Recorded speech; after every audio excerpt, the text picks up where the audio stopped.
তো যে কি নহওক বন্ধুসকল, আমি কিছুদিন আগতে এটা ভিডিঅ' পোষ্ট কৰিছিলোঁ বা এটা ভিডিঅ' ফেচবুকৰ জৰিয়তে আপলোড কৰা হৈছিল। এজন বাচ্চা নিৰুদ্দেশ হৈছে, বয়স অনুমান কিমান হ'ব, 13 পৰা 14 বছৰ বয়স হ'ব। কিছুদিন আগতে বাচ্চাটোৰ ফটো দি আমি ছ'চিয়েল মিডিয়াত আপলোড কৰিছিলোঁ। সেই বাচ্চাটো এতিয়ালৈকে কোনো সংসত্ৰ পোৱা নাই, এতিয়ালৈকে নিৰুদ্দেশ হৈ আছে। এনেকৈ দিনক দিনে আমাৰ ৰাজ্যখনত বহু নিৰুদ্দেশৰ ঘটনা আমি পাই আছোঁ। তো ইতিমধ্যে আমি সেই বাচ্চাটোৰ মাক দেউতাক আমাৰ লগত উপস্থিত আছে। এই বাচ্চাটোৰ মাক দেউতাকৰ পৰা আমি অকণমান জানিব বিচাৰিছোঁ, বাচ্চাটো কেনেকৈ নিৰুদ্দেশ হ'ল আৰু ক'ৰ পৰা নিৰুদ্দেশ হ'ল তাৰ বিষয়ে আমি অকণমান জানিব বিচাৰিছোঁ। এয়া হ'ল বাচ্চাটোৰ দেউতা আৰু এইজনী হ'ল মাক। বাচ্চাটোৰ দেউতাকৰ পৰা আমি অকণমান জানিব বিচাৰিছোঁ কেনেকৈ বাচ্চাটো হেৰাল আৰু এতিয়ালৈকে সেই বাচ্চাটোৰ কোনো সংসত্ৰ পোৱা নাই, তাৰ বিষয়ে আমি দুআষাৰ জানিব বিচাৰিছোঁ।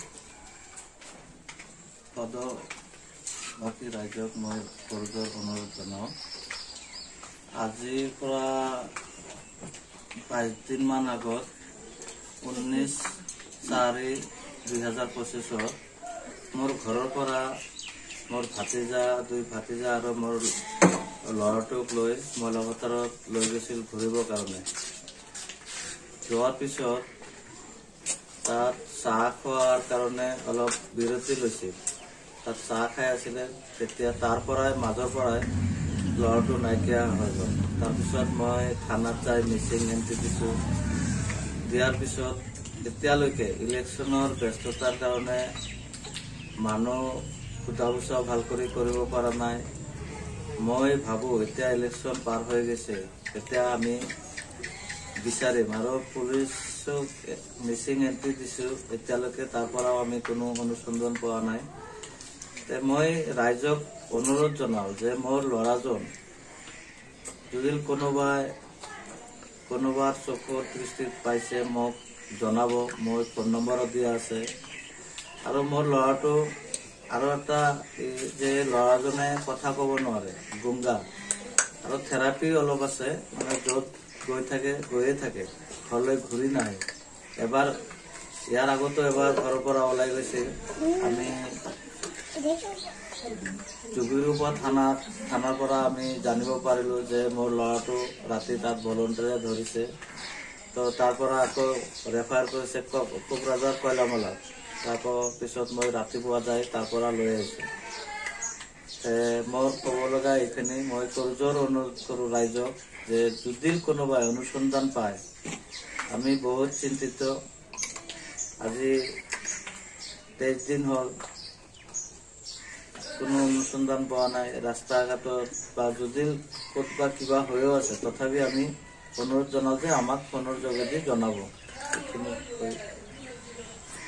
তো যি কি নহওক, ইতিমধ্যে আপোনালোকে সেই বাচ্চাটোৰ যে দেউতা আছে, সেই বাচ্চাটোৰ দেউতাকৰ যে ভাষ্য, সেই ভাষ্য আপোনালোকে শুনিবলৈ পালে।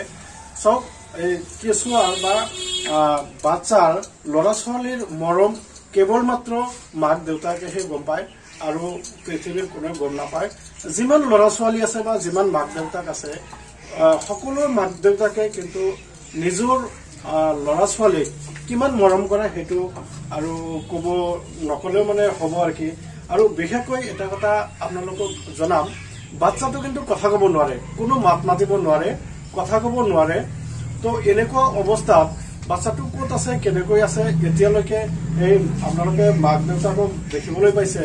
ইহঁতে বহুত বিচাৰি আছে বা থানাই এণ্ট্ৰি কৰা আছে আৰু থানাৰ পৰাও কোৱা হৈছে যে আমি চেষ্টা কৰি আছো, কিন্তু এতিয়ালৈকে কোনো সংসত্ৰ পোৱা নাই।